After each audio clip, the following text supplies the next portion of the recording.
Welcome back, everybody. I'm still a little congested, so bear with me on the intro episode of Lockdown 23 and 1. That's right, I had a cold, but I don't think I'm congested because of the cold. I think I'm congested because of the pollen now. But either way, today I got a rundown of prison stories that's gonna blow your mind. One of them's pertaining to a husband that killed his wife while he's in prison. How does that even happen? I'll break it down here soon. Not to mention some long-awaited justice has finally been served through nitrogen. So let's roll right into it, ladies and gentlemen. If you enjoy all things lockup and crime related, then this is where you want to be. Hit that like, subscribe, notification bell before you leave, and check out my playlist with many more videos for you to start watching today.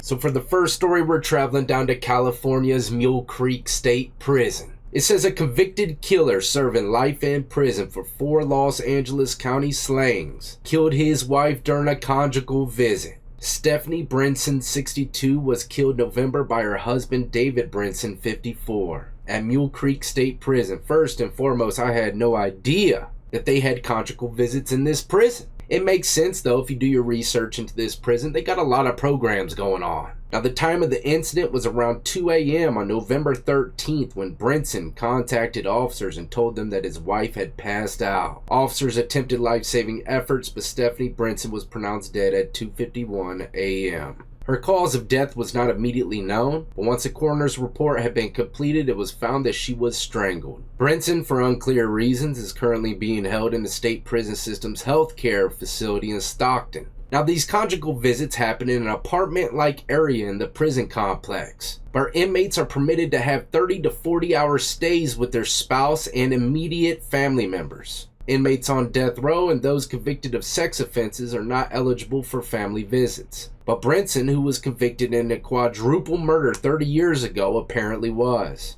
Now that's the bulk of it, and before I give my 2 cents, as always, my condolences go out to the victim's family. But this is a prime example of, California giving these murderers a little too much leniency. Over in Virginia, quadruple murders ain't getting under no medium-level security prison. And damn sure would never get no conjugal visit. I couldn't even get a trustee job because I had a violent crime, right? So this blows my mind. But someone asked me during my live stream the other day what I would do, to help prevent violence in prison. And I said, bring conjugal visits back. And this just goes to show you, even if they were to do so, someone's gonna f it up. Like this dude here, man, chances are ain't nobody getting no visits for quite a while. This incident might just change the whole structure of things. And also keep in mind, this guy's innocent until proven guilty. Sometimes I am a little guilty of making people seem a bit guilty before they're found guilty, but I'm pretty sure he's gonna be found guilty. I only do that with those type of guilties.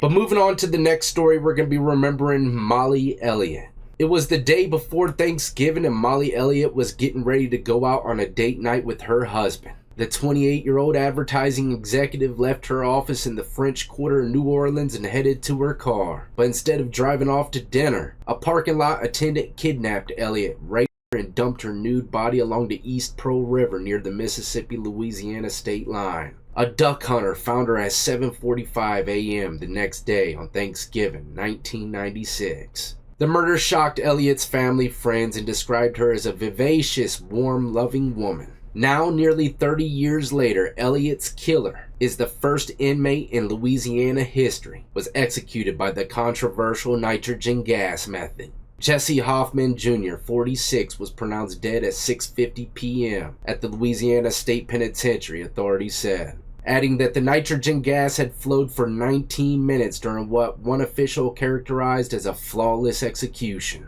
Witnesses to the execution said that Hoffman appeared to involuntarily shake or had some convulsion activity, but the 3 witnesses who spoke, including 2 members of the media, agreed that based on the protocol, what they learned about the execution method, nothing seemed to be out of ordinary. Hoffman declined to make a final statement in the execution chamber. He also declined a final meal. It was the 5th time nitrogen gas had been used in the U.S. after 4 executions by the same method, all in Alabama. Man, oh man, I can't even imagine getting hooked up to an old nitrogen mask. Firing squad all day, please. But either way, justice is served, and I'm an eye for an eye kind of guy, so I feel a little bit better today. They should have done this 30 years ago as soon as he was found guilty. But either way, let me know in the comment section below. I know a lot of y'all aren't the eye for an eye kind of individual, you know. Everybody has their own viewpoints on this subject, that's for sure.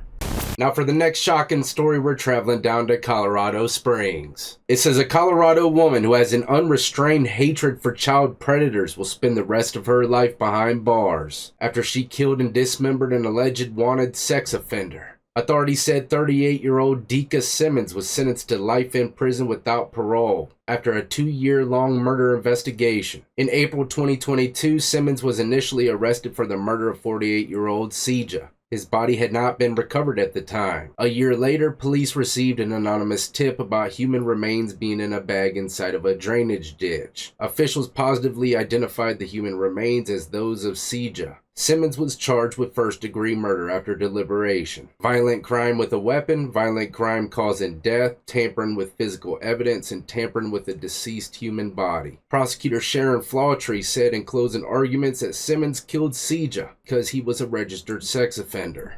Seja had a warrant for his arrest for failing to register as a sex offender when he was killed. Police said Simmons shot Seja in the garage, dismembered his body, and stored it in a freezer before moving the remains in a van. Simmons was sentenced to life in prison without the possibility of parole, in addition to 24 years for tampering with the deceased body, and 3 more years for tampering with physical evidence. And I brought this story just to show you the more reality side of things. The courts don't care if you killed a sex offender. You're going to be held accountable just like you was a normal individual. The only thing that would play a factor into this type of situation is if the person was doing it to one of your children. That's the only way you would have a chance of maybe possibly getting a slap on the wrist. But any other time, you know, you kill someone just because they're past crimes, you're going to be convicted as though that person's just a normal old citizen. Because the courts don't want people taking the law into their own hands. There be vigilantes everywhere. You have to make a strong statement every single time something like this happens. I don't know, I'm just trying to look at it through the court's eyes.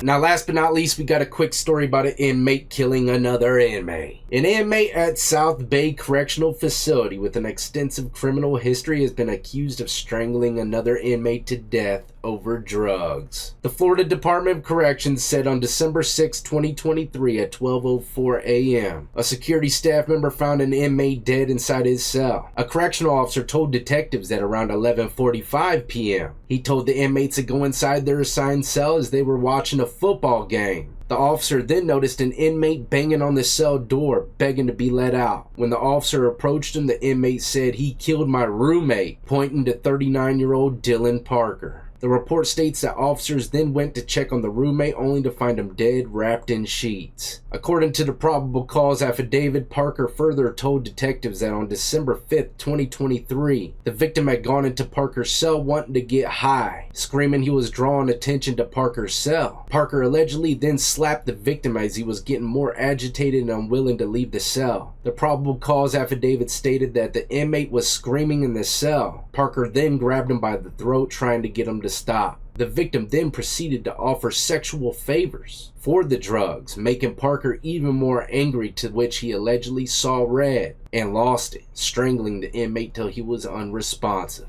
Parker then told detectives that he told the victim's roommate not to be a rat. And shortly after, the inmate starts banging on the cell, telling the COs, man, that didn't work out well, did it? Look, I tell y'all all the time, too, anybody that might be going down that dark path, you might humble yourself quite a bit in prison and jail. Bite your tongue, but look, sometimes you might see red and snap off and let your emotions get the better half of you. That's the last thing you want to do in prison. Next thing you know, you might be dead. Or you did something on accident and you killed him. You know, no matter where you're at, if you got extreme emotional roller coaster going on, man, you need to walk away and vent. Don't handle no kind of situations under raw emotion. I promise chances are you won't make the right choice.